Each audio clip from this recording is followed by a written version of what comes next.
Hello everyone, welcome to another blog. তাহলে বেশি কথা না বলে যাওয়া যাক আজকের ভিডিওটা কি টপিক নিয়ে।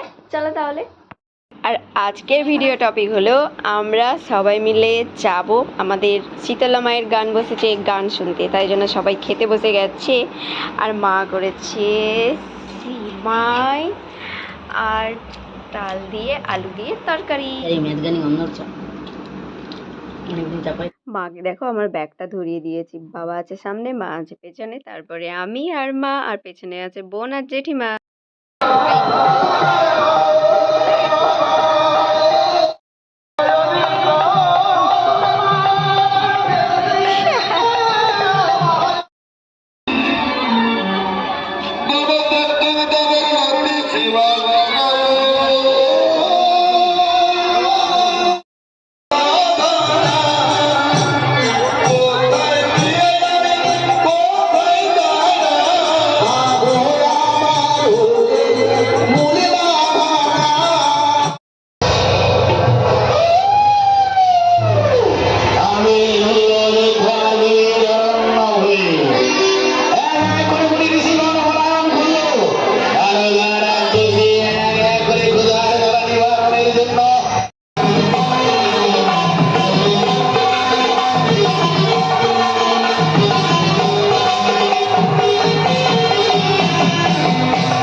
এসেছেন সবার মাথায় চামর বোলাতে, সয়াল গানের মাঝে যারা যারা বসে আছে, আমাদের মাথাতেও এখন বুলিয়ে দিল।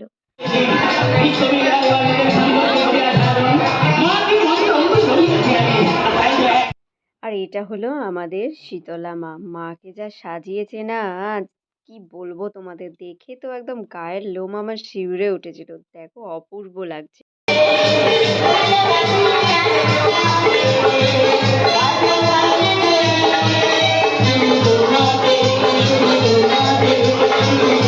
তো বাবা সকালে কাজে যাবে, তাই জন্য আমরা সবাই তাড়াতাড়ি করে চলে এলাম, বেশিটা দেখলাম। এখন আমরা বাড়ি ফিরছিলাম, ও আমাদেরকে আনতে গেছিল। এই দেখো, এদিকে দেখ, আমরা ঘর এলাম, আমাদেরকে দিতে এলো। ঠিক আছে, যেমন সবাই তাকে খেতে দেয় সে তেমন বাফাদার। আমরা সবাই বাড়ি এলাম তো আমাদেরকে তাই এগিয়ে দিয়ে গেল, যেমন সবাই খেতে দেয় তেমন। ওই যে ওরকম ফিকে দেয়। ধর এলে আর দিসনি খাবে নি, খেয়ে নিল। তো আমাদের মায়ের গানের ভিডিওটা তোমাদের কেমন লাগলো, সয়াল গান অ্যাকচুয়ালি, তো সেটা কিন্তু অবশ্যই আমাকে কমেন্ট করে জানাবে। আর কার কার বাড়ির ওখানে এখনো পর্যন্ত এইভাবে সয়াল গান হয় সেটা কিন্তু অবশ্যই জানবে, এটা আমি রিকোয়েস্ট করব। কারণ এইসব জিনিসগুলো তো দিন দিন মানে চলে যাচ্ছে, আর তো থাকছে না। কোথাও কোথাও হয়তো মা আছে কিন্তু তার মায়ের গান হয় না, সয়াল গান হয় না। তো আমি রিকোয়েস্ট করব তোমাদেরকে, প্লিজ জানিও তোমরা কে কোথা থেকে আমার ভিডিওটা দেখছো, আর সয়াল গানটা তোমাদের ওখানে হয় কিনা এটা আমাকে জানিও। তো কালকে রাতে এত ঘুম পেয়েছিল, রাতে এসে ঘুমিয়ে গেছি, তাই আজকে সকালে এসে ভিডিওটা বানাচ্ছি। আজকের মতো ভিডিওটা তাহলে এখানেই শেষ করলাম, দেখা হচ্ছে আবার পরের নতুন কোনো ভিডিওতে। তো বাই বাই।